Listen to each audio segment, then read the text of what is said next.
माननीय सदस्यहरू 10 मिनेटको लागि स्थगित बैठक पुनः सुचारू हुन्छ। माननीय सदस्यहरू, अब म कर्णाली प्रदेश प्रमुखज्यूबाट जारी भएको प्रशासकीय कार्यविधि नियमित गर्ने पहिलो संशोधन अध्यादेश 2077 अध्यादेश जारी गर्नु परेको परिस्थिति र कारण सहित सभा समक्ष पेश गर्न प्रदेश सरकारका तर्फबाट भूमि व्यवस्था, कृषि तथा सहकारी मन्त्री माननीय श्री बिमला केसीलाई अनुमति दिन्छु।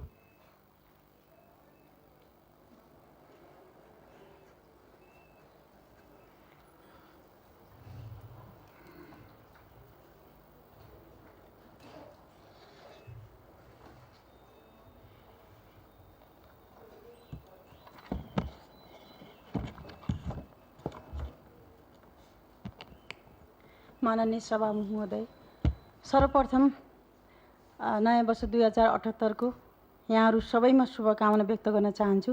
यो वर्षले सबै खालको अस्तव्यस्ततालाई उत्साह र जोस जाँगरमा बदलोस्, हामी सबैमा एउटा खालको सकारात्मक सोच पलाओस्, फेरि पनि शुभकामना दिन चाहन्छु। माननीय सभामुख महोदय, प्रदेश सभाको अधिवेशन चालु नभएको अवस्थामा कर्णाली प्रदेश प्रमुखज्यूबाट प्रदेश सरकारको नियमित कार्यहरू सञ्चालन गर्नका लागि प्रशासकीय कार्यविधि नियमित गर्ने पहिलो संशोधन अध्यादेश 2077 जारी गर्न अत्यावश्यक भएकोले सो बमोजिम गरी प्रदेश सभा नियमावली 2074 को नियम 93 बमोजिम उक्त अध्यादेश सभा समक्ष पेश गर्दछु। धन्यवाद।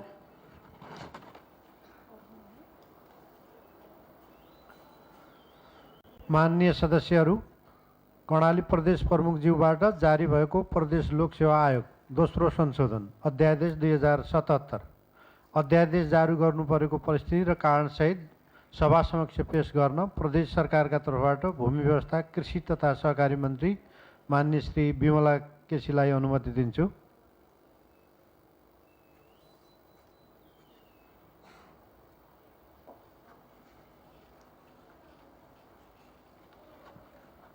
माननीय सभामुख महोदय, प्रदेश सभाको अधिवेशन चालु नभएको अवस्थामा कर्णाली प्रदेश प्रमुखज्यूबाट प्रदेश लोकसेवा आयोग दोस्रो संशोधन अध्यादेश 2077 जारी गर्न अत्यावश्यक भएकोले सो बमोजिम गरी प्रदेश सभा नियमावली 2074 को नियम 93 बमोजिम उक्त अध्यादेश सभा समक्ष पेश गर्दछु। धन्यवाद।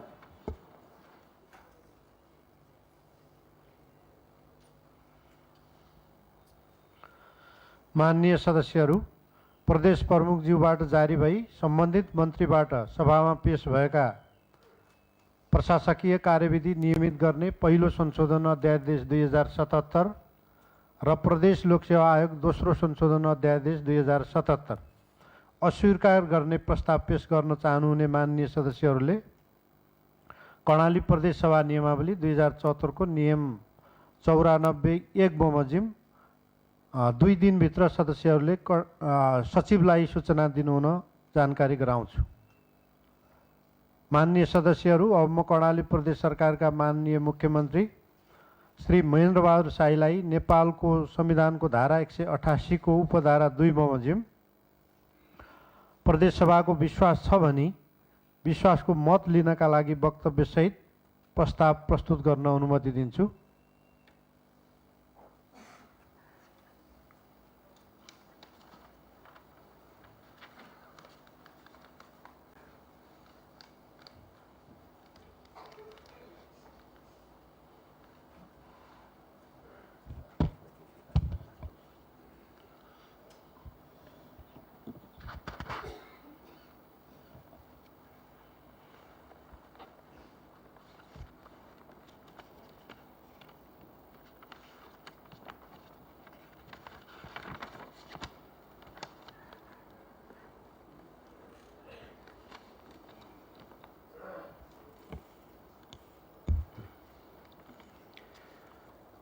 सभामुख महोदय,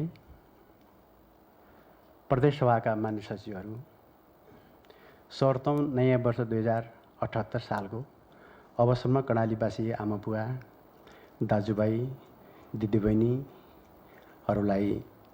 जीवनमा सुख, शान्ति र प्रगतिको हार्दिक शुभकामना व्यक्त गर्न चाहन्छु। जनयुद्ध, जनआन्दोलन र कर्णाली प्रदेश प्राप्तिका सहित बेपत्ता नागरिक, घाइते तथा अपाङ्ग भएका योद्धाहरूप्रति उच्च सम्मान प्रकट गर्दै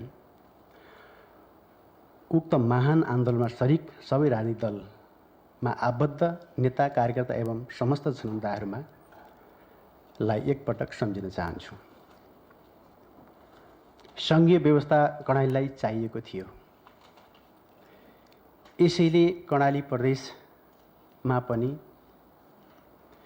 जनयुद्ध जनआन्दोलन कर्णाली प्रदेश प्राप्तिको आन्दोलन गर्नुपर्ने अवस्था सिर्जना भएको चाहिँ थियो। सङ्घीयताकै कारण सिंहदरबारको अधिकार गाउँ गाउँसम्म पुर्याउने र नजिकको सरकारको रूपमा प्रदेश सरकार रहने व्यवस्था स्थापना पनि भयो। सङ्घीयता कार्यान्वयनका लागि प्रदेश सरकार स्थापना भएको र कर्णाली प्रदेशको पहिलो मुख्यमन्त्री भई जनताको सेवा गर्ने अवसर पाएकोमा मैले गर्व गरेको चाहिँ छु। सङ्घीय सरकारको संरचना बनिबनाउ थिएन।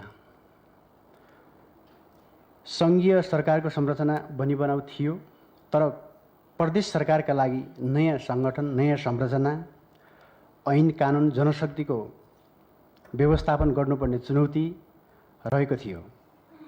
आफ्नो पदभार ग्रहण गर्दा आफ्नो बस्ने कुर्सी, टेबल, कार्यकक्ष समेत आफैले व्यवस्थापन गर्नुपर्ने परिस्थितिबाट प्रदेश सरकार अगाडि बढेको चाहिँ थियो। राजनीतिक नेतृत्व र कर्मचारी तन्त्र दुवैमा सङ्घीय व्यवस्था सञ्चालनका लागि अनुभवको कमी थियो। त्यसैमाथि सङ्घीय सरकारको प्रदेश तहलाई हेर्ने दृष्टिकोण समेत स्पष्ट थिएन, जो आज पनि कायमै छ।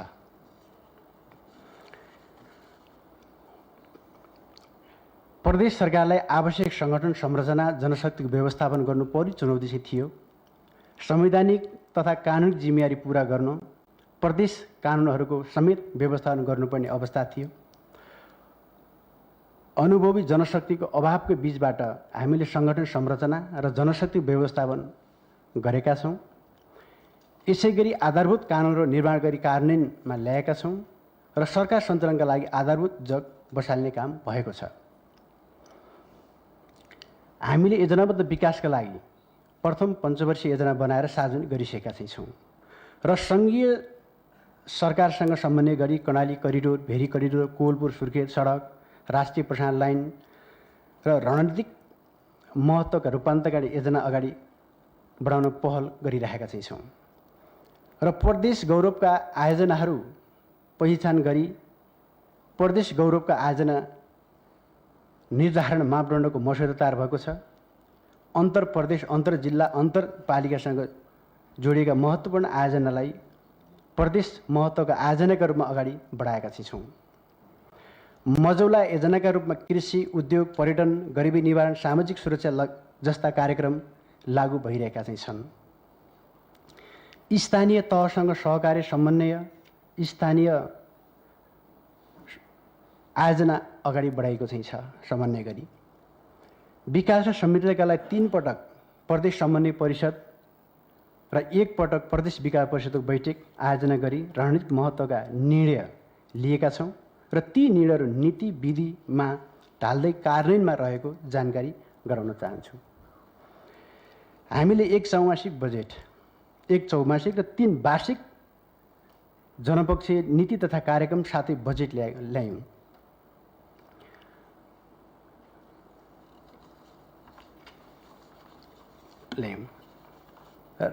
र हामीले सबै क्षेत्रमा सन्तुलित विकासका लागि इमान्दारितापूर्वक र जिम्मेवारीपूर्वक पहल गर्दैमा लिएको तथ्य सबैका सामु आउने निश्चित नै छ। सभामुख महोदय, प्रदेश सरकार गठन भए यता 95वटा मन्त्री परिषदको बैठकहरू भएका छन् र बैठकले 587वटा जनपक्षीय निर्णयहरू गरेको जानकारी गराउन चाहन्छु। हामीले सबैभन्दा पहिला प्रदेशको नाम, राजधानी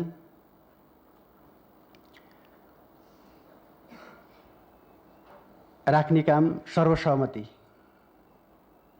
हामीले पास गऱ्यौँ र हामी हाम्रा विकास आवश्यकता प्राथमिकताको तय हामी आफैले गरेका छौँ। जसअनुसार सरकारले पूर्वाधार विकास, सामाजिक विकास, उत्पादन, उद्योग, विज्ञान प्रविधि र अनुसन्धान, पर्यटन र वातावरण तथा सुशासनलाई उच्च प्राथमिकता दिई तीव्र आर्थिक विकासको मार्ग तय गरेको छ। कर्णालीवासीको जीवनस्तरलाई केन्द्रमा राखी मुख्यमन्त्री रोजगार कार्यक्रम, एकीकृत बस्ती विकास कार्यक्रम, मुख्यमन्त्री जीविकोपार्जन कार्यक्रम, उद्यमशील तथा आयार्जन विकास कार्यक्रम, पूर्वाधार विकास कार्यक्रम लगायतका कार्यक्रमहरू अगाडि बढिरहेका छन्। महिला सशक्तिकरण बिना समाज विकासको कल्पना गर्न सकिँदैन। यही तथ्यलाई मनन गर्दै छोरी माथिको विभेदको अन्त्य गर्ने, शिक्षामा पहुँच स्थापित गर्ने र बाल विवाह रोक्नेका लागि बैंक खाता छोरीको सुरक्षा जीवनभरिको कार्यक्रम लागू गरी हालसम्म 6500 छोरीहरूको बैंक खाता खोलिएको छ। र यस्तै छोरी बुहारी छात्रवृत्ति कार्यक्रम पनि लागू भएको चाहिँ छ। हाम्रो प्रदेशमा करिब 29% दलित समुदायको बसोबास रहेको छ र दलित समुदायका लागि दलित बहुमूल प्राधिकरण कार्यक्रम अगाडि बढाएका छौँ। लोकउद्योग घुमन्ते राउटे समुदाय, सीमान्तकृत समुदायलाई सुरक्षा तथा जीविकापार्जनका लागि विशेष व्यवस्था भएको छ। कृषि उत्पादनमा प्रदेशलाई आत्मनिर्भर बनाउन, कृषकको जीवनस्तर उठाउन र समग्र आर्थिक विकासमा टेवा दिने उद्देश्यले सहकारी र बैंक मार्फत कृषकहरूलाई ब्याज अनुदान प्रदान गर्ने कार्यक्रम सुरु भएको चाहिँ छ। गत एक वर्षदेखि प्राकृतिक महामारीको रूपमा फैलिएको कोभिड विरुद्ध लड्न नै सरकारको साधन स्रोत र समय केन्द्रित गर्नुपर्ने अवस्था चाहिँ आयो। अहिले पनि कर्णालीवासीको अभिभावकत्व निर्वाह गर्नुपर्ने दायित्व पुरा गरिरहेका चाहिँ छौँ। कोभिडबाट प्रभावित भएर बेरोजगार युवाहरू र गरिबी निवारणलाई लक्षित गरी आफ्नो गाउँ ठाउँको विकास आफै गर्न जनसङ्ख्या, गरिबी र विकटताको आधारमा बजेट विनियोजन गरी मुख्य रोजगार कार्यक्रम सञ्चालन भइरहेको छ। यस कार्यक्रमबाट प्रत्येक वडामा कम्तीमा 33 लाखदेखि 65 लाखसम्म पुग्ने गरी 2 अरब 98 करोड बजेट निकासा भई कार्यान्वयनमा गइरहेको चाहिँ छ। फेरि पनि यो वर्ष महामारी, भोकमारी र रोजगारीलाई प्राथमिकता दिनुपर्ने देखिन्छ र कोभिडको दोस्रो लहर आएको देखिन्छ र यो अवस्था एकातिर भने अर्कोतिर खडेरीका कारणले गर्दाखेरि पनि भोकमारी पनि को समस्या पनि सिर्जना भएको चाहिँ छ र यो जिम्मेवारी पनि पुरा गर्नु छ। सभामुख महोदय, हाम्रो सरकारले माननीय सदस्यहरूको सुझावलाई महत्त्वपूर्ण पुँजीको रूपमा लिँदै आएको चाहिँ छ र विभिन्न समस्याका बावजुद हामीले कर्णाली प्रदेश र जनतालाई केन्द्रमा राखी इमानदारीपूर्वक पहल कदमी लिइरहेका छौँ र प्रदेशको विकास र समृद्धिका लागि हर तरहले सुझाव दिनुहुने माननीय सभामुख महोदय र माननीय प्रतिपक्षी दलका नेता र प्रदेश सभाका सम्पूर्ण मान्य सदस्यहरूप्रति आभारी छु र तपाईँहरूका शुभेच्छा जनताका उच्च चाहनाको अभिव्यक्ति हुन् भन्ने कुरा मलाई लागेको चाहिँ छ। हामीले प्रदेश सरकार निर्माण गर्दा कर्णालीको तीव्र विकास, आर्थिक समृद्धि र राजनीतिक अस्थिरताको सुन्दर सपना देखेका थियौँ। यसका लागि केही पनि हामीले प्रतिपक्ष नहुने, कोही पनि प्रतिपक्ष नहुने प्रतिबद्धता व्यक्त गरेका चाहिँ थियौँ र हामीले पहिलो संसदको बैठकमा र कर्णालीको प्रतिपक्ष भनेको भोग हो, रोग हो, गरिबी हो, अविकास चाहिँ हो भन्ने हाम्रो सबै सभामा सहभागी मान्य सांसदहरूको बुझाइको साझा निष्कर्ष चाहिँ हो। यो हामीले कहिले पनि भुल्नु हुँदैन र भुलेका चाहिँ छैनौँ। हामीले जनताको बिचमा मतदान माग्दा राजनीतिक स्थायित्व र कर्णालीको समृद्धिको यात्रा तय गर्ने कबुल गरेका चाहिँ थियौँ। वाम गठबन्धनमा रहेको नेकपा एमाले र नेकपा माओवादी केन्द्रको साझा घोषणापत्र र प्रतिबद्धताका आधारमा हामीले मत प्राप्त गरेको तथ्य पनि हाम्रो सामु जीवितै छ। यो तथ्य कसैले पनि भुल्नु हुँदैन र जनमतको अपमान गर्ने प्रयत्न पनि काहीँ कतैबाट हुनु हुँदैन। र हाम्रो चिन्ता र चासो भनेकै कर्णाली प्रदेशको तीव्र विकास आर्थिक समृद्धि चाहिँ हो, हासिल गर्नु हो। यसका लागि राजनीतिक स्थायित्व अहिलेको प्रमुख आवश्यकता हो। तसर्थ राजनीतिक स्थायित्व कायम गर्न र कर्णालीको तीव्र विकास आर्थिक समृद्धिको अभियानलाई निरन्तरता दिन यस सम्मानित सदनबाट हामीले फेरि एकपटक साझा प्रतिबद्धता व्यक्त गर्न जरुरी चाहिँ छ। र अहिलेको बदलिँदो राजनीतिक परिस्थितिका कारण हामी आजको अवस्थामा यहाँ उपस्थित भएका चाहिँ छौँ र उभिएका चाहिँ छौँ र परिस्थिति बदलिएको चाहिँ छ। र यो बदलिएको परिस्थितिलाई हामीले फेरि पनि कर्णालीको समग्र विकासका लागि, आर्थिक समृद्धिका लागि र यहाँको असल सुशासन कायम गर्नका लागि हामी सबै फेरि एक ठाउँमा उभिनुपर्ने र हामी सबैले एकपटक फेरि साझा प्रतिबद्धता व्यक्त गर्नुपर्ने अहिलेको आवश्यकता चाहिँ छ। यो सरकार 5 वर्षका लागि बनेको सरकार चाहिँ थियो र अहिलेको बदलिएको परिस्थितिले गर्दा हामी यो ठाउँमा आइपुगेका चाहिँ छौँ, उभिएका चाहिँ छौँ र यसका लागि अहिले सरकारलाई दिएको समर्थन फिर्ता भएको चाहिँ छ नेकपा एमालेको दलको तर्फबाट। र यसका लागि एकपटक फेरि कर्णाली प्रदेश सरकारको नेतृत्व गर्नुको नाताले र हामीले संविधानमा भएको संवैधानिक व्यवस्था अनुरूप सदनमा फेरि हामीले विश्वासको मत लिनुपर्ने संवैधानिक व्यवस्था बमोजिम आज हामी यो प्रस्तावमा, यो अवस्थामा यहाँ हामी उभिएका चाहिँ छौँ। र मलाई आशा छ, विश्वास चाहिँ छ कि हामीले एउटा नयाँ राजनीतिक संस्कार चाहिँ बसाल्नका लागि र फेरि पनि अब हामीले एकताको एउटा सन्देश चाहिँ प्रवाह सिंहको देशलाई गर्नका लागि हामी एकताबद्ध छौँ भन्ने कुराको एउटा आवाज दिनका लागि फेरि पनि यो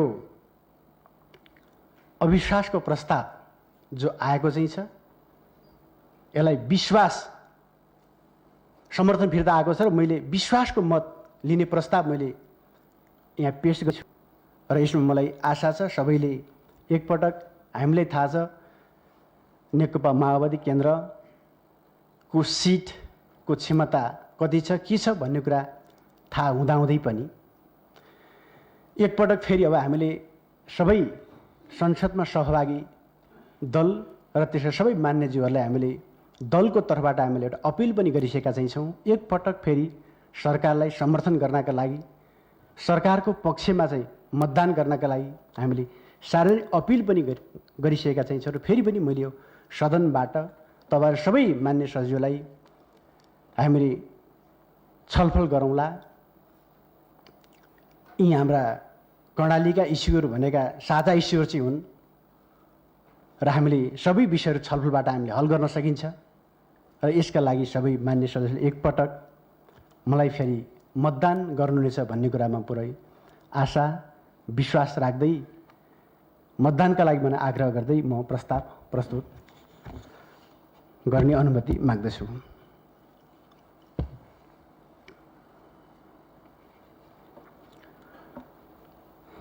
माननीय सभाज्यू, म प्रदेश सभाको सदस्य महेन्द्र साई नेपालको संविधानको धारा 168 को उपधारा 2 बमोजिम प्रदेश सभामा प्रतिनिधित्व गर्ने नेकपा एमाले र नेकपा माओवादी केन्द्रका प्रदेश सभा सदस्यहरूको समर्थनमा बहुमत प्राप्त गरी प्रदेश प्रमुखबाट यस प्रदेशको मुख्यमन्त्री पदमा नियुक्ति भएको र हाल नेकपा एमाले उक्त समर्थन फिर्ता लिए पश्चात नेपालको संविधानको धारा 188 को उपधारा 2 तथा कर्णाली प्रदेश सभा नियमावली 2074 को उपनियम 42 को 4 बमोजिम विश्वासको मत प्राप्त गर्नका लागि प्रदेश सभा समक्ष प्रस्ताव पेश गर्दछु। धन्यवाद।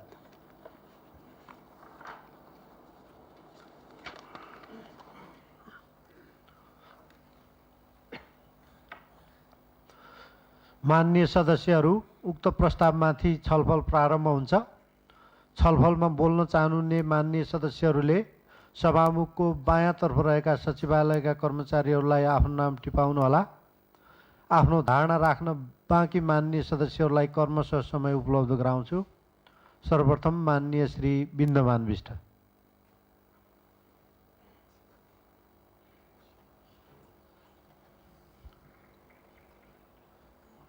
समय 7 मिनट।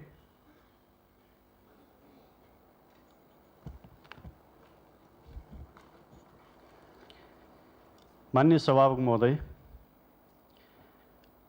कर्णाली प्रदेश सभाको यो 7औं अधिवेशनको प्रारम्भमा नयाँ वर्ष 2078 को सबैमा माननीय सभामुख मार्फत हार्दिक शुभकामना व्यक्त गर्न चाहन्छु। आज हामी एउटा नयाँ परिवेशमा उपस्थित भएका छौँ। गत 3 वर्ष पहिला नेपाल कम्युनिस्ट पार्टी माओवादी केन्द्र र नेकपा एमालेको समर्थनमा कर्णाली प्रदेशको सरकार निर्माण भएको थियो र अहिले केही समय अगाडि नेकपा एमालेले समर्थन लिइसकेपछि कर्णाली प्रदेश सरकारको तर्फबाट माननीय मुख्यमन्त्रीज्यूले विश्वासको मतको लागि यहाँ प्रस्ताव पेश गर्नुभएको छ। यो विश्वासको मत लिने परिवेशमा हामी छलफलमा सहभागी हुँदै गर्दाखेरि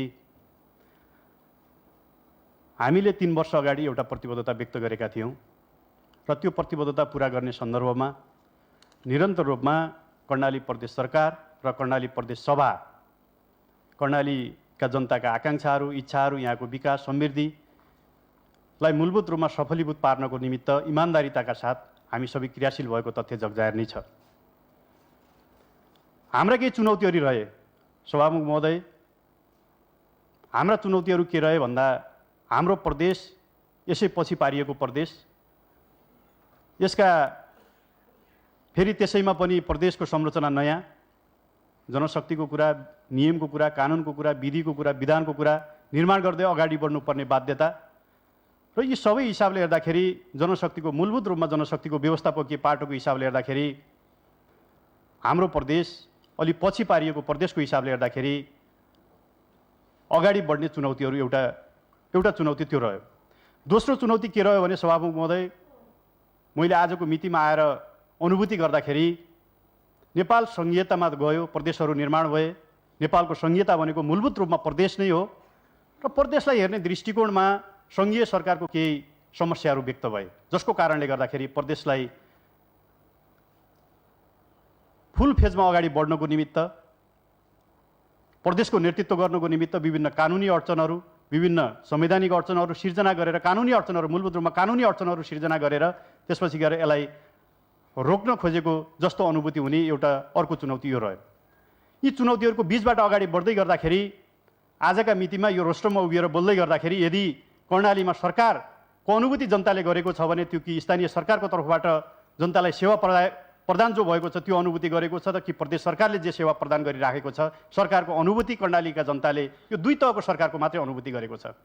सङ्घीय सरकारले कर्णाली प्रदेशका जनतालाई सरकारको अनुभूति हुने गरी कुनै पनि काम नगर्दाखेरि यदि कर्णाली प्रदेश सरकार नहुँदो हो त, यदि सङ्घीयता नहुँदो हो त फेरि पनि हिजो विगतमा कर्णालीका जनताले जे अपेक्षा गरे, जे अनुभूति गर्थे, काठमाडौँबाट हेपिएको अनुभूति गर्थे, काठमाडौँबाट पछाडिएको अनुभूति गर्थे, त्यो अनुभूति आज पनि हुन्थ्यो।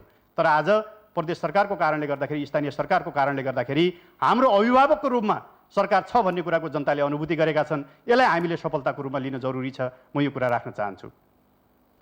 दोस्रो कुरा, कर्णाली प्रदेश सरकार बनिसकेपछि हाम्रा केही आन्तरिक समस्याहरू पनि रहे, जसको कारणले गर्दाखेरि हामीले तीव्र रूपमा अगाडि बढ्नुपर्ने आकाङ्क्षा, आवश्यकता जे थियो त्यो आवश्यकतालाई सम्बोधन गर्ने कुरामा केही प्रश्नहरू जरुर रूपमा उठेका छन्। म इमान्दारिताका साथ यहाँ राख्न चाहन्छु। अहिले बहस के हुँदैछ त भन्दाखेरि सभामुख महोदय, नेपालको सन्दर्भमा प्रदेशहरू आवश्यक छन् कि छैनन् भन्ने बहस उब्जिराखेको छ। यो बिन्दुसम्म पुर्याउनको निमित्त भूमिका कसले निर्वाह गरिराखेको छ? आज जरुर रूपमा एउटा गम्भीर प्रश्न उठेको छ। प्रदेश सरकारको नेतृत्व प्रदेश सभा र प्रदेश सभामा प्रतिनिधित्व गर्ने जनप्रतिनिधिको कारणले गर्दाखेरि यो प्रश्न उठिराखेको छ, या सङ्घीयतालाई बुझ्ने सन्दर्भमा, प्रदेशहरूलाई बुझ्ने सन्दर्भमा सङ्घीय सरकार र त्यसको नेतृत्वबाट जे व्यवहारहरू प्रदर्शन भइराखेका छन् यसको कारणले भइराखेको छ। आजको यो गरिमामय सदनमा, आजको यो विशिष्ट अवस्थामा यो विषयमा गम्भीरतापूर्वक समीक्षा गर्न जरुरी छ। यसो भनिरहँदाखेरि समस्या अर्कोतिर फाल्ने प्रवृत्ति त भनिएला, तर हामी यथार्थपरक रूपमा वस्तुगत धरातलमा उभिएर हामीले समीक्षा गरेर छातीमा हात राखेर हामीले समीक्षा गर्ने हो भने हामी उदाहरणको रूपमा लिन सक्छौँ। अगाडि यहाँ भनियो कर्णाली करिडोरको लागि डिपिआर तयार भयो, निर्माणको लागि सहमतिको लागि पठाइएको डकुमेन्ट सङ्घीय सरकारको कुन घर्रामा अड्किएको छ हामीले अहिलेसम्म जवाब पाउन सकेका छैनौँ। कर्णालीको रेखाङ्कन गर्नको लागि, सबै प्रकारका डिजाइन र इस्टिमेट गर्नको लागि कर्णाली प्रदेश सरकारको आफ्नै इन्जिनियरिङ कम्पनी बनाउनुपर्छ भनेर प्रदेश सरकारले अगाडि बढायो, तर त्यो इन्जिनियरिङ कम्पनी दर्ता गर्नसम्म नपाउने प्रदेश सरकार र दर्ता गर्न नदिने सङ्घीय सरकारको अवस्था हेर्दाखेरि हामी आज जे भोगिराखेका छौँ, कर्णालीको जनताको तीव्र विकासको आकाङ्क्षा र हाम्रो त्यो गतिमा त्यो आकाङ्क्षालाई सम्बोधन गर्न नसक्ने अवस्था जे सिर्जना भइराखेको छ, इमान्दारिताका साथ हामी समीक्षा गरौँ र सरकार निर्माण हुने, सरकार बन्ने र सरकार भत्किने त्यो स्वाभाविक प्रक्रिया हो। तर यही अवस्थामा, यही स्थितिमा जस्तो सुकै सरकार आए पनि, जस्तो सुकैले नेतृत्व गरे पनि, जो सुकैले नेतृत्व गरे पनि यी सवालहरू हल नगरिकन प्रदेशहरू अगाडि बढ्न सक्दैनन्, कर्णालीको तीव्र विकासको आकाङ्क्षालाई पुरा गर्न सकिँदैन। त्यस कारणले गर्दाखेरि म यहाँ भन्न चाहन्छु, एउटा महत्त्वपूर्ण तगारोको रूपमा प्रदेशहरूलाई अगाडि बढ्ने तगारो र अझ खास गरी कर्णाली प्रदेशप्रतिको जुन प्रकारको धारणा छ, यो धारणाबाट हेर्दाखेरि कर्णालीको सरकार अगाडि बढ्ने सन्दर्भमा समस्याहरू छन्, यो समस्या हल गर्न जरुरी छ भन्ने कुरा म यहाँ राख्न चाहन्छु। दोस्रो कुरा, हामीले राजनीतिक स्थायित्वको कुरा गरिराखेका छौँ, हामीले आम सहमतिका बीचबाट कर्णालीको विकास र समृद्धिको नेतृत्व गरौँ भन्ने कुरा गरिराखेका छौँ। त्यस कारणले गर्दाखेरि प्रदेश र सङ्घीयताको रक्षाको लागि, प्रदेशको रक्षाको लागि र त्यसपछि गएर यहाँको स्थायित्वको लागि र त्यसपछि गएर कर्णाली प्रदेशको समृद्धि र विकासको लागि मलाई लाग्छ अहिलेको सरकार जो छ यो सरकारको निरन्तरताको आवश्यकता छ। यो सरकारको निरन्तरताको आवश्यकता छ। यो सरकारको निरन्तरताले मात्रै कर्णालीको विकास र समृद्धिको नेतृत्व गर्न सक्छ। प्रश्नहरू जरुर रूपमा छन्, मैले अगाडि पनि भने प्रश्नहरू छन्, प्रश्नहरू हल गर्न सक्ने, प्रश्नको जवाब दिन सक्ने ठाउँमा हामीहरू छौँ। सरकार छ, प्रदेश सभा छ र यहाँका जनप्रतिनिधिहरू हामीहरू छौँ। त्यस कारणले गर्दाखेरि यो सरकारको निरन्तरताको जरुरी छ।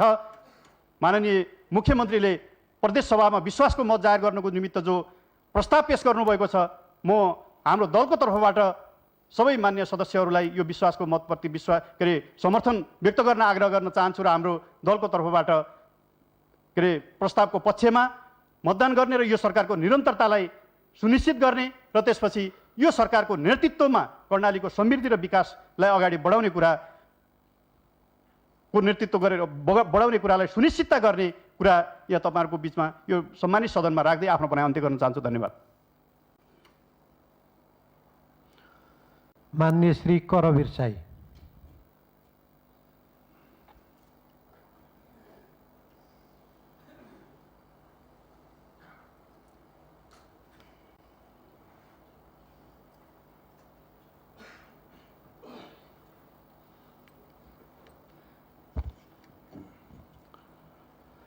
माननीय सभामुख महोदय, आज हामी कर्णाली प्रदेश सभाको 7औं अधिवेशनको सुरुवातको दिनमा छौँ।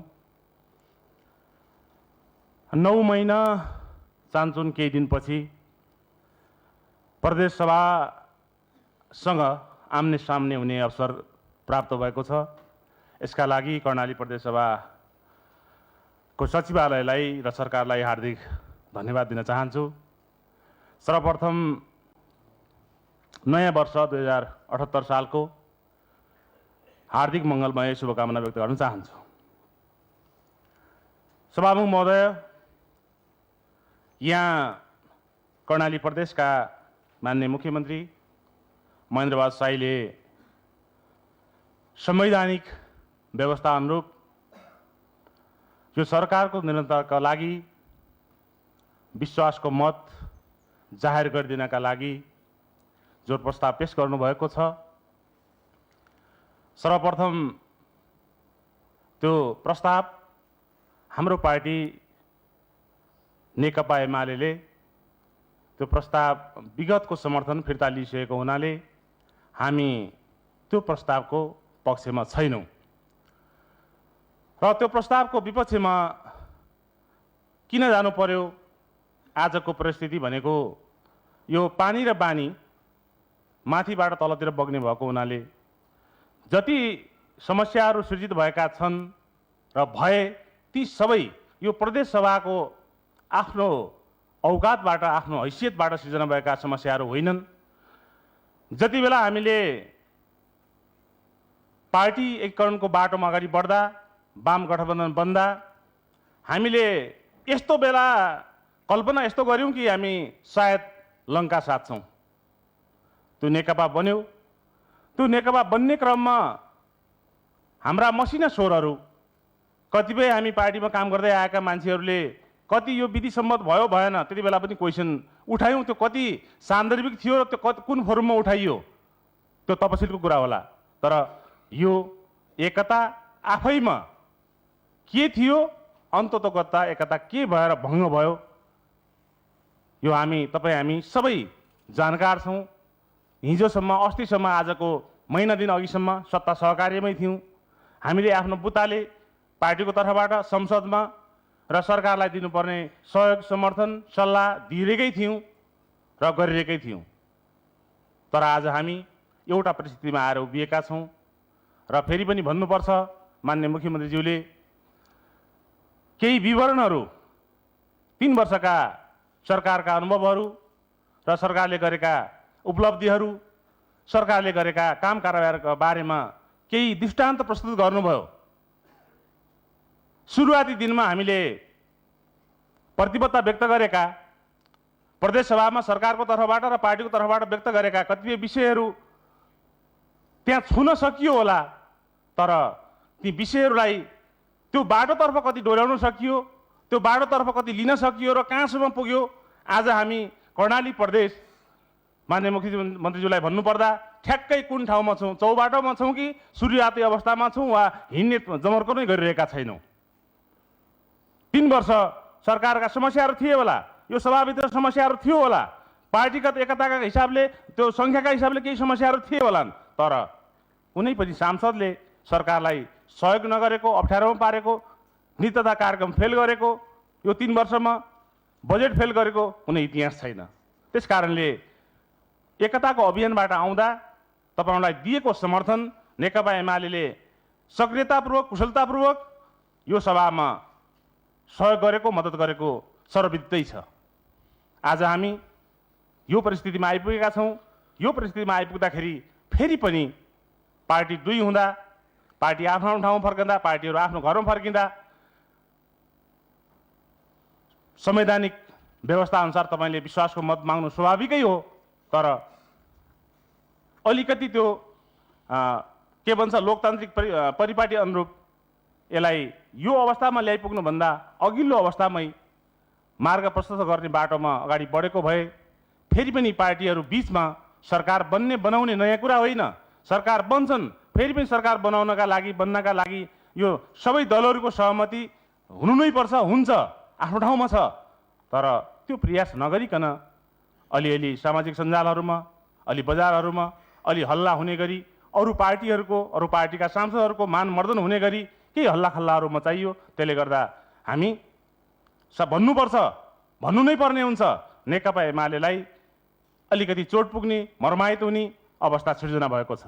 त्यसकारणले पनि हामी विश्वासको मतको पक्षमा लाग्ने अवस्थामा हामी छैनौँ। मार्ग प्रशस्त गरौँ, अगाडि बढौँ। त्यो अवस्थामा आउँदाखेरि पुनर्विचार गर्न सकिने कतिपय सम्भावनाहरू हुन सक्थे। तर यसलाई राजनीतिक धर्मभन्दा पनि आफ्नो युद्धकालीन कला कौशललाई प्रयोग गरेर अगाडि बढ्ने जस्तो अवस्था जो सृजना भयो, त्यसले गर्दा पार्टीलाई र हामी मान्ने सदस्य भन्नेहरूलाई अलिकति चोट पुगेको चाहिँ अवस्था छ। त्यसकारणले हामी आजको अवस्थामा फेरि पनि आज यो काम सकिएपछि फेरि पनि दलीय छलफल नहुने अवस्था छैन। छलफल हुन्छ, छलफल गर्दै अगाडि बढौँ। कर्णालीको साझा समस्याका बारेमा हामी एकमतै छौँ, एक ठाउँमा जान सक्ने अवस्थामा छौँ। तर अर्को दललाई देखाएर सारा देशभरिको ध्यान केन्द्रित गर्ने गरी कर्णालीको हिजोको जे अवस्था थियो, कर्णाली रोग भोग अभावले जे अवस्थामा चाहिँ जेलिएको थियो, त्यही जेलिने र अहिलेको के भन्छ यो राजनीतिक अवस्था पनि कर्णालीबाटै पहल पारेर कर्णालीलाई चुइने बनाउने बाटोमा माननीय मुख्यमन्त्रीको आफै त लाग्नुभयो भएन थाहा छैन, केही दलका मान्छेहरू वा केही मान्छेहरू लागेर यो सामाजिक सञ्जाल मार्फत बाहिरी हल्लाखल्ला जे भयो त्यसमा हामी दुखित छौँ, दुखित तुल्याएको छ। त्यसकारणले माननीय मुख्यमन्त्रीले राखेको प्रस्तावको विपक्षमा मतदान गर्ने कुरा जाहेर गर्दै सबै मान्य सदस्यलाई आह्वान गर्दै बिदा हुन्छु। धन्यवाद।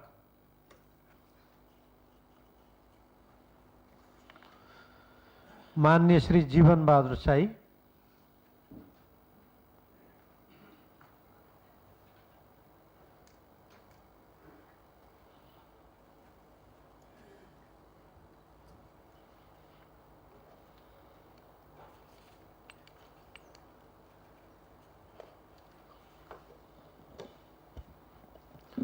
सम्माननीय सभामुख महोदयको अनुमतिले जुन आज मुख्यमन्त्रीज्यूले विश्वासको मतको लागि प्रस्ताव गर्नुभएको छ र आफ्नो पक्षमा मतदान गर्नको लागि जुन आह्वान गर्नुभएको छ त्यसै विषयमाथि हामी अहिले छलफल गरिरहेका छौँ।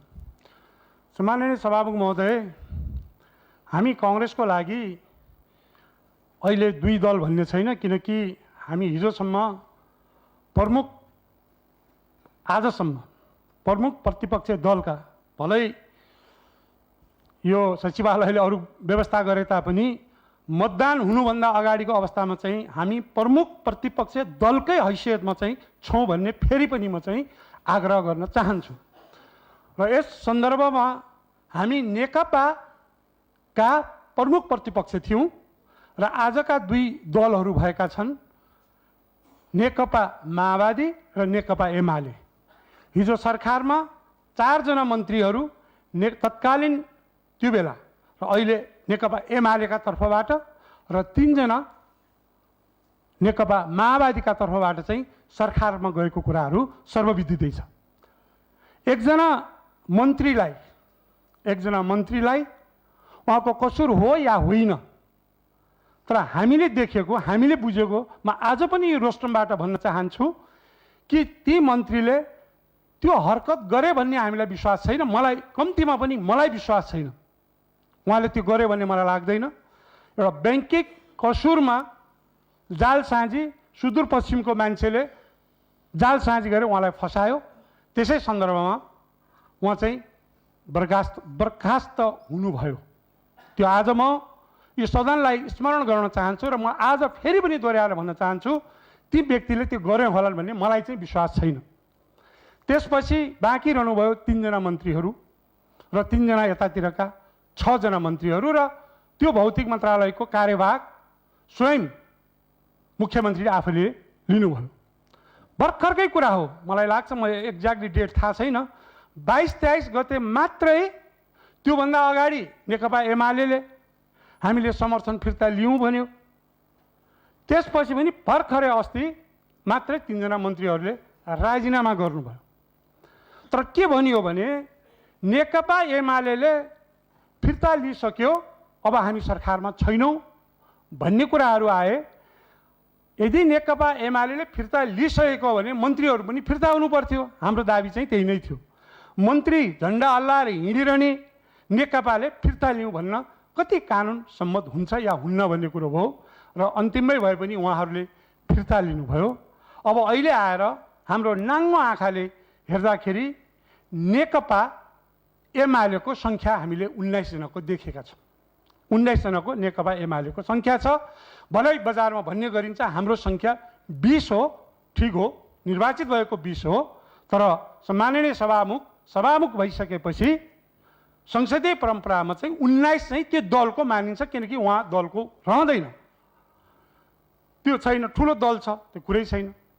अब मुख्यमन्त्रीज्यूले आफ्ना उहाँका 13 सिट थिए, 13 सिटमा चाहिँ एकजनाले फ्लोर क्रस गर्नुभयो, उहाँ जानुभयो। फ्लोर भन्नाले यहाँ भित्र आएर फ्लोर क्रस होइन कि बाहिरबाट ठुलै फ्लोरबाट उहाँले क्रस गर्नुभयो। म चाहिँ अब नेकपा एमाले भएँ, तिमीले मलाई चुनाएर पठायौ तापनि म तिमीसँग बस्दैन भन्नुभयो, उहाँ जानुभयो।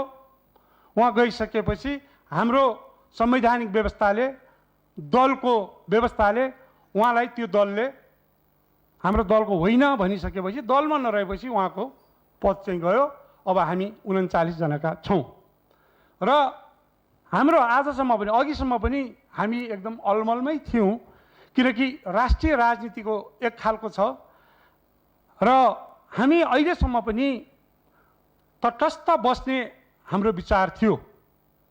हाम्रो लागि त दुवै पार्टीको प्रतिपक्ष हो नि हामी, एउटा पार्टीको मात्र होइन। हिजो सरकारमा त्यो पार्टी त एउटै थियो। केन्द्रले पनि एकछिन पर्ख भनिरहेको थियो। अघि नै एकजना माननीयज्यूले असाध्यै मार्मिक कुरो गर्नुभयो। पानी पनि तलै बग्छ, जवानी पनि तलै बग्छ भन्नुभयो। म गाउँको भिरमा बस्ने भए हुनाले पानी पनि तलै बग्छ, ढुङ्गा पनि तलै गुड्छ, माथि गुड्दैन। र भएपछि हामी के भन्छौँ भने यसरी तटस्थ बस्न उपयुक्त भएन। एक ठाउँमा कि विपक्षमा कि पक्षमा त मत हाल्नै पर्छ। तीनटा कुरा हामी नेपाली संस्कारमा भनिने गरिन्छ, तीन कुराको दान गरिन्छ। एउटा मतदान, अर्को रक्तदान, अर्को कन्यादान।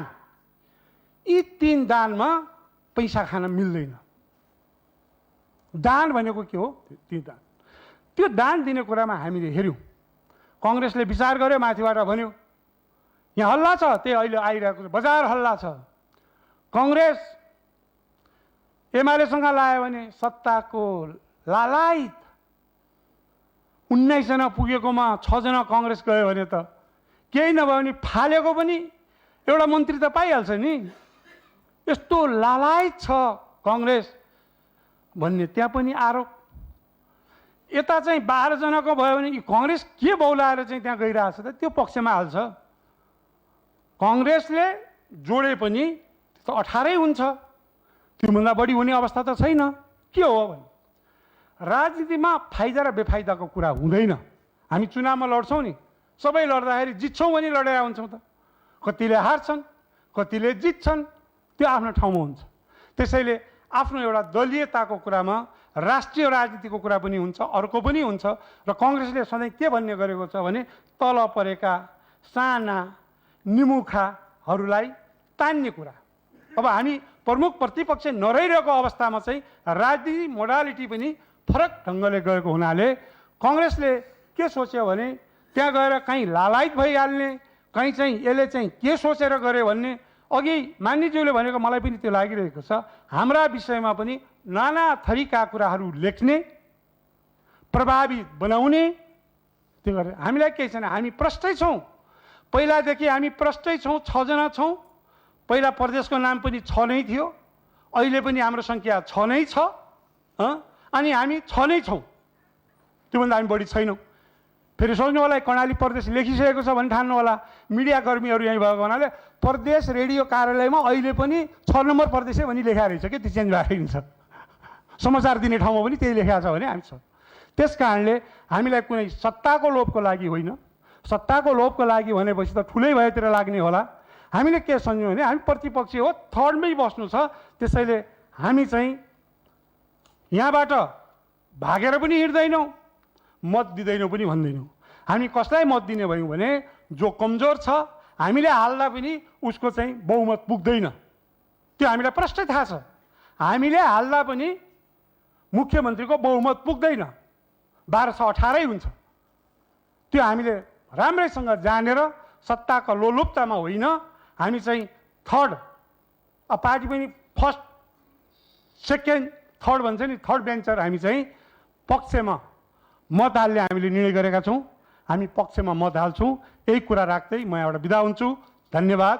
म कसैलाई फेरि हालिदिनुहोस् पनि भन्दैन, अरूलाई अरूका कुरा मलाई जान्दिनँ। मेरा कुरामा, मेरो पार्टीको कुरामा 6 जनाले 6 मत टक्रक्कै पक्षमा हाल्छु। धन्यवाद। जय नेपाल।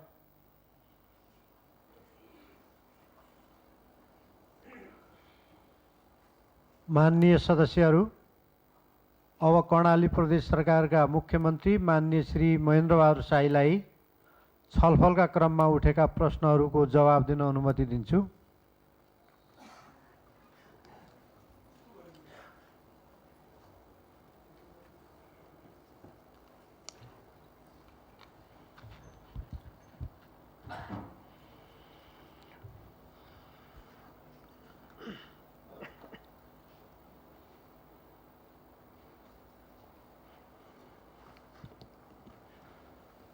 सभामुख महोदय,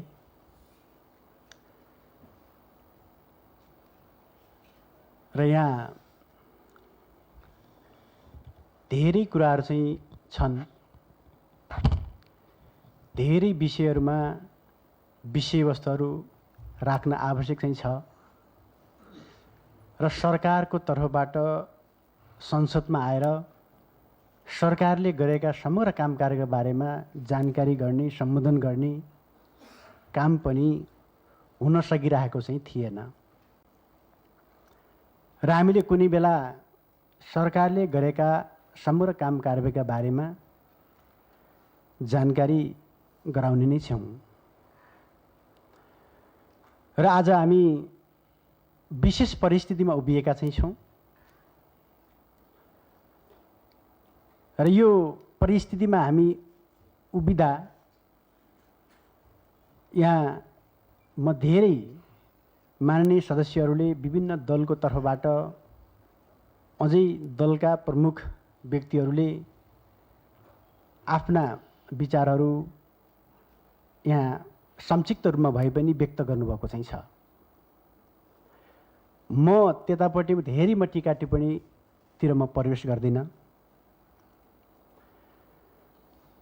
र हाम्रो एक मात्रै चाहना के हो भने हामीले हिजो संविधान निर्माण गर्दाखेरि यी देशको एउटा राजनीतिक परिवर्तनको एउटा अभियानमा हामी हिँड्दै गर्दा र हामीले संविधान निर्माण गर्ने बेला त्यति सजिलो चाहिँ थिएन र विभिन्न चुनौतीका बीचबाट हामीले संविधान जारी गर्यौं र संविधान जारी गरिसकिसकेपछि अब यो मुलुकमा समग्र विकासका लागि एक पटक नेपालका सबै राजनीतिक दलहरू एक ठाउँमा उभिएर यो व्यवस्थालाई कार्यान्वयन गर्ने र जनताले खोजेको समग्र विकास गर्ने अभियानमा हामी लाग्नुपर्दछ। सबैको त्यतिखेर सामेल भएका संविधान सभाका सबै दलहरूको तर्फबाट सबैले आफ्ना धारणाहरू विचारहरू व्यक्त गरेका चाहिँ थिए र अब यो व्यवस्था कार्यान्वयनका लागि र संविधानको समग्र रक्षाका लागि जसरी हामीले संविधान सबै एक ठाउँमा उभिएर विभिन्न शक्ति केन्द्रहरूको अवरोधका बावजुद पनि जसरी जारी गर्यौं, फेरि पनि यो मुलुक बनाउनका लागि बन्न नदिने देशमा अस्थिरता चाहने शक्तिहरू छन् र त्यो शक्तिहरूका विरुद्धमा एकपटक फेरि सबै नेपालका राजनीतिक दलहरू एक ठाउँमा उभिएर सिङ्गो राष्ट्र निर्माणको अभियानमा लाग्नुपर्छ भन्ने कुराहरूको विचार व्यक्त भएको चाहिँ थियो र यसका लागि अब राजनीतिक स्थिरता अहिलेको आवश्यकता हो। अस्थिरताबाट सम्भव छैन। जनताले यो मुलुकले देशमा राजनीतिक स्थिरता चाहेको छ। यो स्थिरताका लागि एकपटक राजनीतिक ध्रुवीकरण जरुरी छ भनेर हामीले एउटा राजनीतिक ध्रुवीकरण गरेर नेपालका ठुला वामपन्थी शक्तिहरू, कम्युनिस्ट शक्तिहरू हामी एक ठाउँमा उभियौं र 2/3 को बहुमत प्राप्त सरकार चाहिँ भयो र जनताले धेरै ठुलो अपेक्षा गरेका चाहिँ थिए। अब यो देश बन्छ, यो मुलुक चाहिँ बन्छ, साँच्चीकै हामीले खोजेको समग्र विकास यो देशमा हुन्छ भन्ने कुराको जनताको ठुलो अपेक्षा चाहिँ थियो र त्यो अपेक्षामाथि फेरि एकपटक तुसरापा चाहिँ भयो हामी फेरि एक ठाउँमा उभिन सकेनौँ र हामी फेरि विभाजन भयौँ र यसले यो मुलुकमा अर्को ठुलो राजनीतिक अस्थिरता सिर्जना चाहिँ जरुरमा गरेको चाहिँ छ र फेरि पनि जनताले सत्ताको स्थिरता चाहेको छ र सत्ताको स्थिरताका लागि जनताले के भन्ने गर्छन् भने यस्तो देश चाहियो जुन देशमा प्राय धेरै नागरिकहरू प्रधानमन्त्री बन्न पाउने, धेरै नागरिकहरू मन्त्रीहरू बन्न पाउने देश चाहिँ हो। 6 महिना, 3 महिना, 12 महिना, 9 महिना, 18 महिना सरकारहरू चाहिँ बन्ने ढल्ने त्यो अवस्थाबाट जनताहरू वाक्क दिक्क भएर अब स्थिरताको खोजी चाहिँ जनताले गरेका चाहिँ थिए र अहिले पनि कर्णाली प्रदेशको पनि सत्ताको स्थिरता जनताले चाहिँ खोजेका छन्। जनताको चाहना हो। यो चाहना पुरा गर्नका लागि मात्रै भए पनि हामीलाई थाहा छ नेकपा माओवादी केन्द्र हाम्रो संसदीय दल 12 जनाको छ। 12 जना मात्रै हामी छौँ। हामीलाई 20 चाहिन्छ। यो कुरा थाहा हुँदाहुँदै पनि मलाई के अपेक्षा के आशा मैले गरेँ भने मुख्यमन्त्री को बन्ने त्यो कुरा ठुलो कुरा चाहिँ होइन, मन्त्री को बन्ने त्यो कुरा ठुलो कुरा चाहिँ होइन।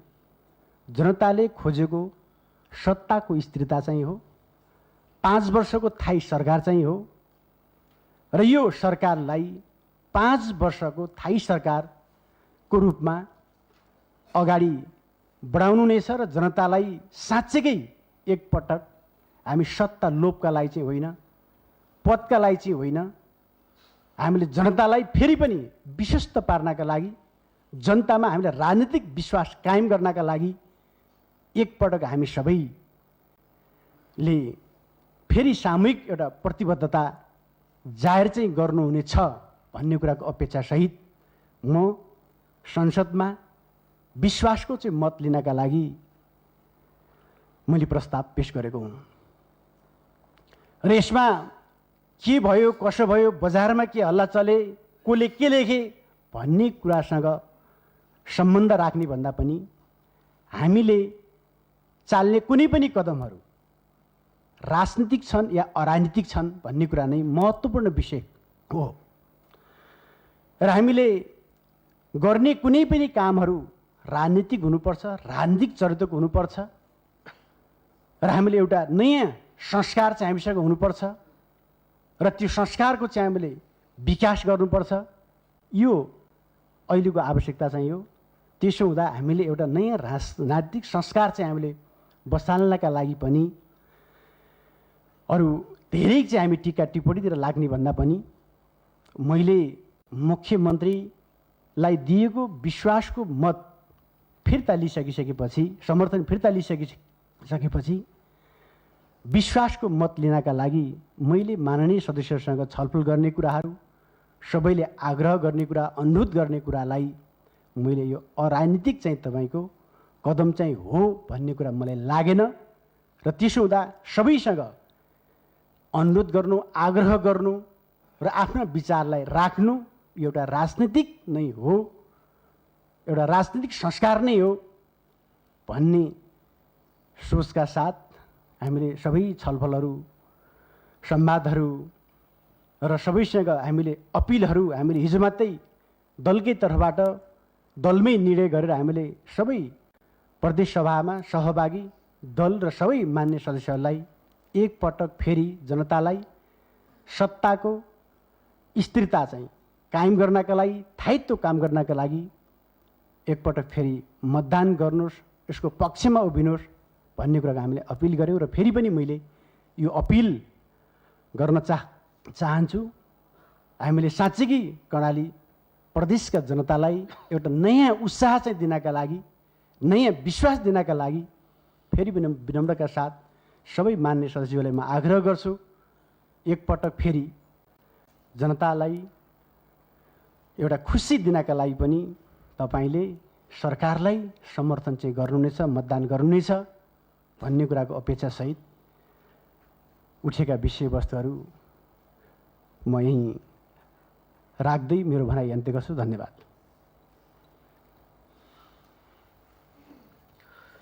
माननीय सदस्यहरू, अब यो छलफल यहीँ समाप्त हुन्छ। माननीय सदस्यहरू, कर्णाली प्रदेश सरकारका मुख्यमन्त्री माननीय श्री महेन्द्र बहादुर शाहीले प्रदेश सभाबाट विश्वासको मत प्राप्त गर्न राख्नुभएको प्रस्तावलाई प्रदेश सभा नियमावली 2074 को नियम 142 को उपनियम 7 को प्रावधान बमोजिम उक्त प्रस्तावलाई निर्णयार्थ प्रस्तुत गर्दा दस्तखत सहितको मत विभाजन गरी मत सङ्कलन गरिने बेहोरा माननीय सदस्यहरूलाई जानकारी गराउँछु। माननीय सदस्यहरू, अब म मत विभाजन गर्दा अपनाइने प्रक्रियाको विषयमा जानकारी गराउँछु। मत विभाजन गर्नुअघि सभाकक्ष बाहिर हुनुभएका माननीय सदस्यहरूलाई सभाकक्षमा प्रवेश गर्ने मौका दिन 5 मिनेटको घन्टी बजाइनेछ। घन्टी बजिसकेपछि सभाकक्ष बाहिर हुनुभएका माननीय सदस्यहरू सभाकक्षभित्र प्रवेश गर्नुपर्नेछ। सभामुख आसनको दाहिनेतर्फ र देब्रेतर्फ रहेको उपकक्ष लबीमा बाहिरबाट प्रवेश गर्ने र बाहिर जाने सम्पूर्ण ढोकाहरू बन्द गरिनेछन्। उल्लेखित ढोकाहरू बन्द गरिएपछि मत सङ्कलन कार्य सम्पन्न नहुन्जेलसम्म बाहिर रहेका माननीय सदस्यहरू लगायत कसैलाई पनि सभाकक्ष एवं उल्लेखित उपकक्ष लबीहरूमा प्रवेश गर्न दिइने छैन। सभामुख आसनको दाहिने र देब्रेतर्फ रहेका उपकक्ष लबीहरूमा माननीय सदस्यहरूको वर्णानुक्रम अनुसारको नामावली राखिएका छन्। यस प्रस्तावको पक्षमा हुने अर्थात् हुन्छ भन्ने पक्षका माननीय सदस्यहरू सभामुख आसनको दायाँतर्फ रहेको उपकक्ष लबीमा प्रवेश गरी त्यहाँ राखिएको वर्णानुक्रम अनुसारको आफ्नो नामावलीको दस्तखत महलमा दस्तखत गर्नुपर्नेछ। प्रस्तावको विपक्षमा हुने अर्थात् हुन्न भन्ने पक्षका माननीय सदस्यहरू सभामुख आसनको बायाँतर्फ रहेको उपकक्ष लबीमा प्रवेश गरी त्यहाँ राखिएको वर्णानुक्रम अनुसारको आफ्नो नामावलीको दस्तखत महलमा दस्तखत गर्नुपर्नेछ।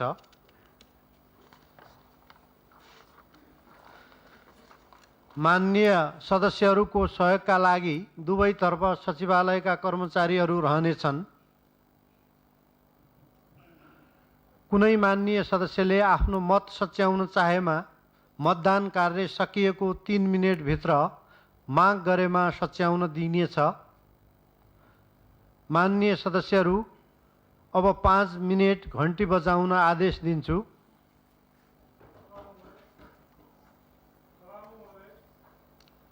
के भयो माननीय सदस्य?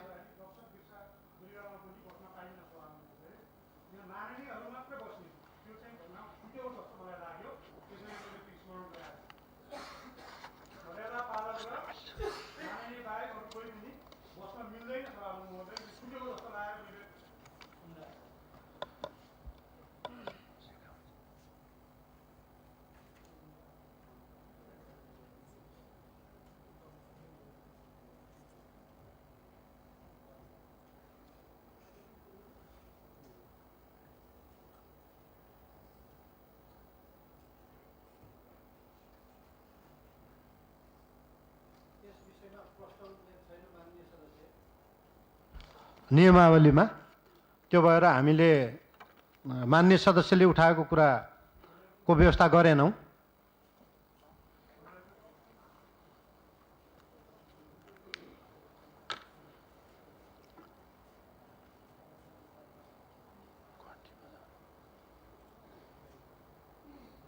माननीय सदस्यहरू, अब 5 मिनेट घन्टी बजाउन आदेश दिन्छु।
माननीय सदस्यहरू, अब म सभामुख आसनको दाहिने र देब्रेतर्फ बाहिरबाट प्रवेश गर्ने र बाहिर निस्कने ढोका बन्द गर्न आदेश दिन्छु।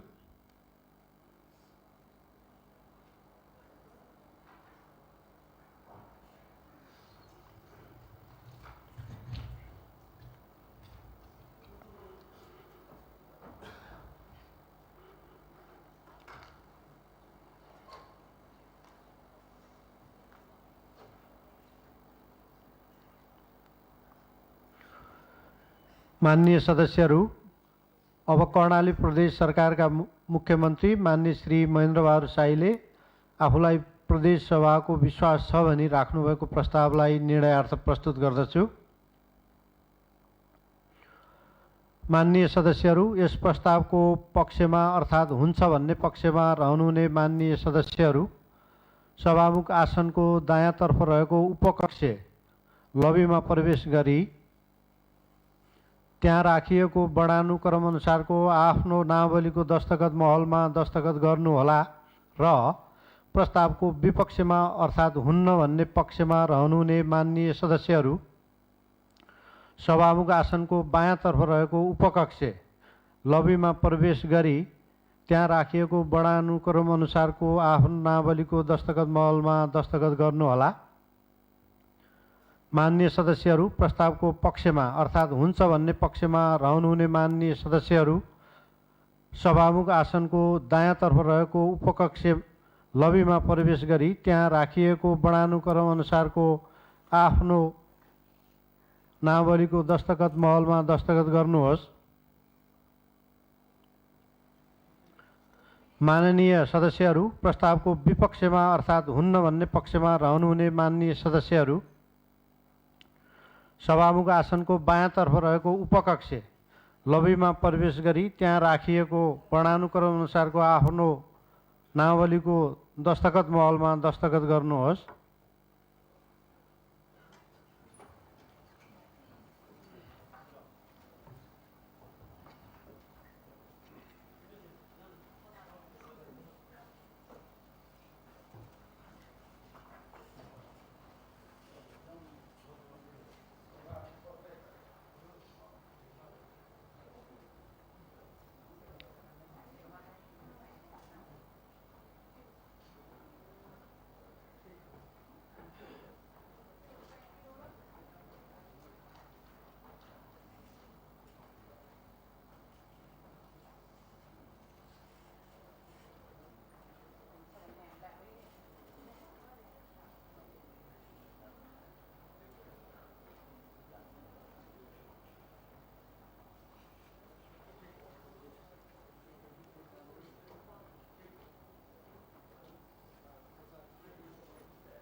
माननीय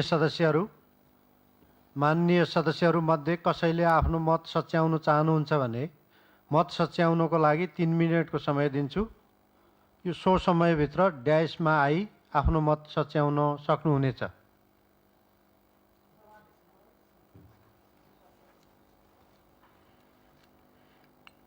के हो माननीय सदस्य? सच्याउन सक्नुहुन्छ।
माननीय सदस्यहरू, बन्द गरिएका सभाका सबै प्रवेशद्वारहरू खोल्न आदेश दिन्छु।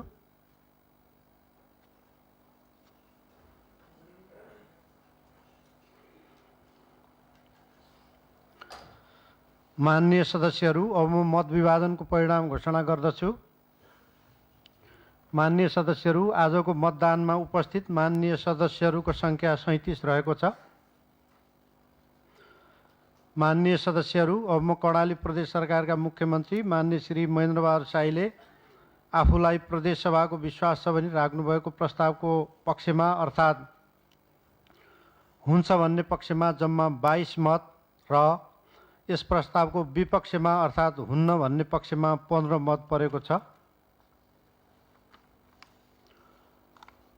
माननीय सदस्यहरू, कर्णाली प्रदेश सरकारका मुख्यमन्त्री माननीय श्री महेन्द्रबहादुर शाहीले आफूलाई प्रदेश सभाको विश्वास छ भनी राख्नुभएको प्रस्तावको पक्षमा जम्मा 22 मत परेको र उक्त सङ्ख्या प्रदेश सभामा तत्काल कायम रहेको सम्पूर्ण सदस्य सङ्ख्याको बहुमत भएकाले अब म मुख्यमन्त्री श्री महेन्द्रबहादुर शाहीले आफूलाई प्रदेश सभाको विश्वास छ भनी राख्नुभएको प्रस्ताव बहुमतले पारित भएकाले प्रदेश मुख्यमन्त्री माननीय श्री महेन्द्रबहादुर शाहीको सरकारले यस सभामा विश्वासको मत प्राप्त गरेको घोषणा गर्दछु।